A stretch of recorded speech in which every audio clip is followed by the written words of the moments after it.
Колега Ибраимовски, рековте дека вие сте економист, како и јас, и дека ќе се разбереме, и мислев дека ќе имате дискусија во врска со буџетот, а вашата дискусија беше на ниво на муабет у кафана.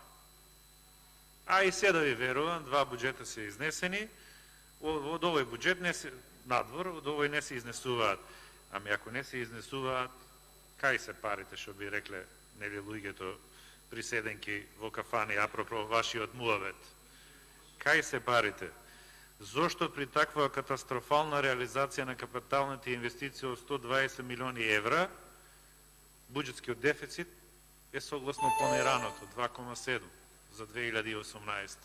Зошто не е намален кога капиталните инвестиции се речиси 300 милиони евра помалку? Или нека бидат ајде до крајот на годината 250 милиони евра помалку? Кај се парите?